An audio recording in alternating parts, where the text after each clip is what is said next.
A ver, ahora mismo se está librando una guerra, pero no es una que vayamos a ver en las noticias. No tiene soldados, no tiene trincheras, sus campos de batalla son los centros de datos y sus armas, los chips. La inteligencia artificial es, sin duda, la carrera armamentística más importante de nuestro tiempo, y en este análisis vamos a ver tres empresas que están construyendo, literalmente, la infraestructura sobre la que se va a luchar esa guerra. Fijaos en esta cifra, más de medio billón de dólares, con B. Esa es la cantidad que gigantes como Google, Meta y Amazon ya han dicho que se van a gastar en infraestructura de inteligencia artificial solo en 2026. Y ojo, que esto no es una especulación, son sus propias guías públicas. Bueno, pues este va a ser nuestro camino hoy. Primero vamos a entender el contexto de esta carrera armamentística. Luego nos meteremos de lleno en el análisis de tres piezas que son clave. Broadcom, que sería el cerebro a medida, Marvell, el sistema nervioso, y Supermicro, la máquina ya completa. Al final juntaremos todas las piezas en lo que podríamos llamar una cesta de guerra y cerraremos con la pregunta que en realidad es la más importante de todas. Para entender todo esto, el contexto es fundamental. Cuando las empresas más rentables del mundo deciden construir algo, pues lo construyen. Y cuando construyen centros de datos de IA a esta escala, necesitan tres cosas que ellas mismas no pueden fabricar: chips diseñados a medida, redes de altísima velocidad y servidores que puedan aguantar toda esa potencia. Y es justo ahí donde entran nuestros protagonistas de hoy. Y estas cifras, hablan por sí solas, ¿no? Fijaos en los crecimientos interanuales del gasto en capital que estamos viendo. Google, que lo duplica con más del 100%, Meta, que se queda muy cerca con un 96%, y Oracle, que es una barbaridad con un 200%. Esto no es una tendencia que vaya a venir, no, esto está pasando ahora mismo. Venga, vamos con la primera pieza del puzzle, Broadcom. Para captar su importancia hay que entender la diferencia entre un chip genérico, como los que hace Nvidia, y uno personalizado. Nvidia vende básicamente el mismo chip a todo el mundo. Es potentísimo, muy versátil, sí, pero no es lo más eficiente para una tarea súper específica. Es que cuando eres Google o Meta y operas a una escala tan masiva, un chip genérico es sencillamente un desperdicio. Quieres un chip diseñado solo para ti, para tu tarea. Pues eso es un acelerador personalizado, y es justo lo que construyó Broadcom. Diseña los cerebros a medida para los procesadores Tensor de Google, los chips de Meta y ahora también para Anthropic y OpenAI. Y esto en números se traduce en algo espectacular. Como vemos aquí, los ingresos de Broadcom que vienen de la IA se han más que duplicado en un año. Han crecido un 106%, hasta los 8.400 millones de dólares en un solo trimestre. Y lo que esperan es todavía más grande. Su CEO proyecta que estos ingresos podrían superar los 100.000 millones al año para 2027. Y aquí es donde la jugada de Broadcom se pone de verdad interesante. Tienen una doble vía de ingresos. No solo ganan con los chips a medida, sino que también son los reyes de la red interna de los centros de datos con sus conmutadores Tomahawk. O sea, ganan dos veces en el mismo sitio. Claro, ¿cuál es el riesgo? Pues la otra cara de la moneda, una concentración de ingresos altísima. Depender de muy poquitos clientes es un riesgo, sí, pero también es la consecuencia de ser un socio tan integrado que la verdad es muy difícil de reemplazar. Vale, pasamos a la siguiente capa.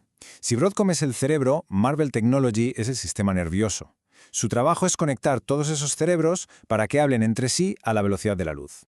En el mundo de la EA, la velocidad a la que se comunican los procesadores es la diferencia entre un sistema que es rentable y uno que no lo es. Lo que hace la tecnología de Marvell es convertir las señales eléctricas en pulsos de luz para que viajen a toda velocidad por la fibra óptica. Es una pieza absolutamente crítica, fundamental para la comunicación ultra rápida que necesitan los modelos de hoy. Un 38%. Ese fue el crecimiento de un año para otro del segmento de centros de datos de Marvell en su último trimestre. ¿Y quiénes son sus clientes? Pues os lo podéis imaginar, ¿no? Son los que están detrás del chip Trainium de Amazon y del chip Maya de Microsoft.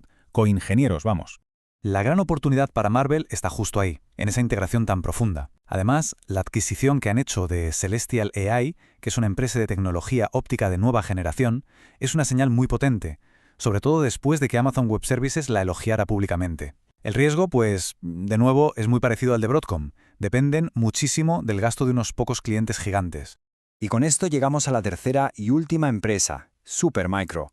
Esta es quizás la más compleja de las tres, pero también es fascinante.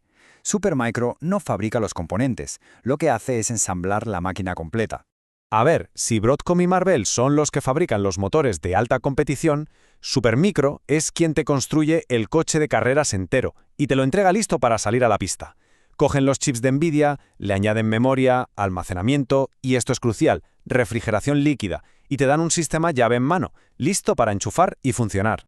Las cifras de crecimiento aquí son directamente de otro planeta. Alcanzaron los 22.000 millones de dólares en 2025 y, para 2026, esperan facturar como mínimo 36.000 millones. Su ventaja competitiva clave es la refrigeración líquida directa. Esta tecnología permite que los centros de datos sean más densos y más eficientes, algo vital cuando el consumo de electricidad y el calor que se genera son el principal problema. Pero tenemos que hablar de su pasado. Sería un error no hacerlo. La empresa ha estado rodeada de cierta controversia por temas de gobierno corporativo. A ver, los hechos son estos de forma totalmente neutra. En 2024, la empresa pasó por una crisis, con retrasos importantes a la hora de presentar sus informes financieros. Eso fue así, es real.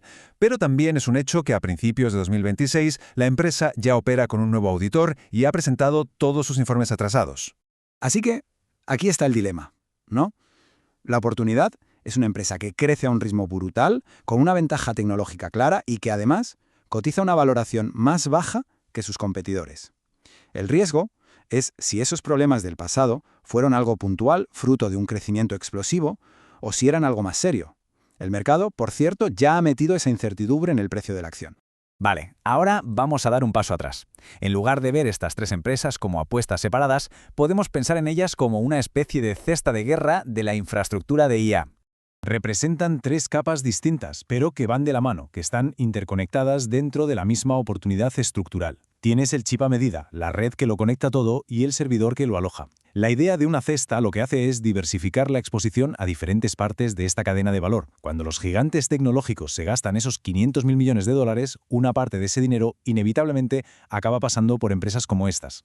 Y esto nos lleva al punto más importante de todo este análisis. El objetivo no es intentar adivinar qué acción va a subir mañana. Eso es especulación, es cortoplacismo. El objetivo es cambiar la pregunta para poder hacer un análisis a largo plazo. La pregunta clave, la de verdad, es esta.